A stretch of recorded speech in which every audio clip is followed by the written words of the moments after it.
High, আমি রুম্পিতা। আর এটা আমার একটা নতুন ভিডিও অ্যান্ড এটা আমার ফার্স্ট ভয়েস ওভার। সো আজকে আমি একটা বানাচ্ছি cake for engagement purpose. And এটা একটা স্ট্রবেরি চকলেট কেক, যেটা 2 টায়ার হবে। অ্যান্ড ওটার ডিজাইনটা অলমোস্ট 3 টায়ারের সমান।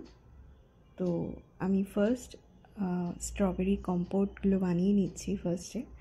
সো আমি স্ট্রবেরিজগুলোকে কাট করে নিচ্ছি অ্যান্ড ওর সাথে একটা পাতিলেবুও নিয়ে নিয়েছি। তো এখন আমি একটা ননস্টিক কুকওয়্যারে ফার্স্টে স্ট্রবেরিজগুলোকে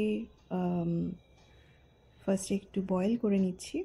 এটা স্ট্রবেরি নিজের থেকেই যে জলটা ছাড়ছে সেটাতেই স্ট্রবেরির পাল্পটা তৈরি হয়ে যাবে।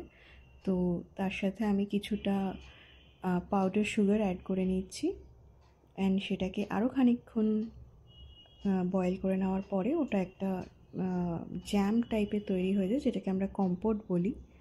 অ্যান্ড সেটা থেকে আমরা স্ট্রবেরি কম্পোট রেডি করে নিই। আর এখন আমি 2 টায়ার লেয়ারটাতে কেকসগুলোকে কেটে নিলাম। আর যে গ্লাস জারটা রয়েছে সেটার মধ্যেও ফুল আর টুনি লাইট দিয়ে সুন্দর করে ডেকোরেট করে নিলাম।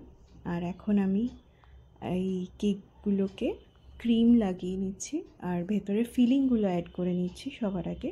তো ফার্স্ট আমি চকলেট মুস অ্যাড করলাম, আর সেই চকলেট মুসের সাথে আমি চকলেট গানাচ আর তার সাথে ওই স্ট্রবেরি কম্পোট ইউজ করছি as a feeling.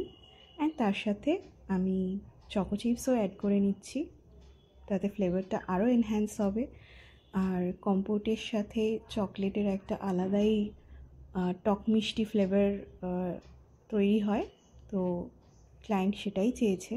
And homemade কম্পোটের জন্য জিনিসটা আরও টেস্টি হয়ে যাবে। তো এইভাবে আমি কেকটাকে ফিলিংগুলোকে রেডি করে রেখে দিচ্ছি। অ্যান্ড তারপরে আমি এটাকে আজকে রাতের জন্য ফ্রিজ করে নেব।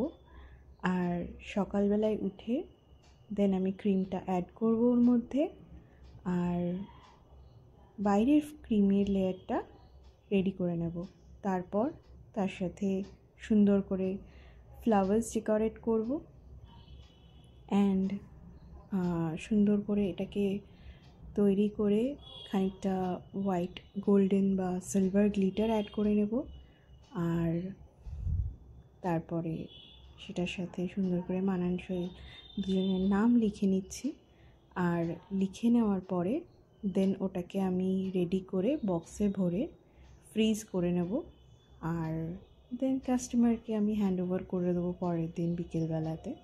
তো চেষ্টা করব সব সময় কেকগুলোকে একদিন আগে রেডি করে নেওয়ার অ্যান্ড একটা রাত খুব ভালো করে ফ্রিজ করে নেওয়ার, নাহলে এই জিনিসগুলোকে রেডি করা খুব ডিফিকাল্ট হয়ে যায়। বাট আমার ক্ষেত্রে সেই সমস্যাটা অনেক সময় হয় না, কারণ আমি সবসময় চেষ্টা করি যে একদিন আগে রেডি করে পরের দিন সেটাকে ডেকোরেট করে দেন ডেলিভার করব। সো সেটা একটা ভালো মেথড, ট্রাই করে দেখতে পারো। অ্যান্ড আমার কেক রেডি, তোমরা দেখতেই পাচ্ছ। And this is my first reel. Thank you so much.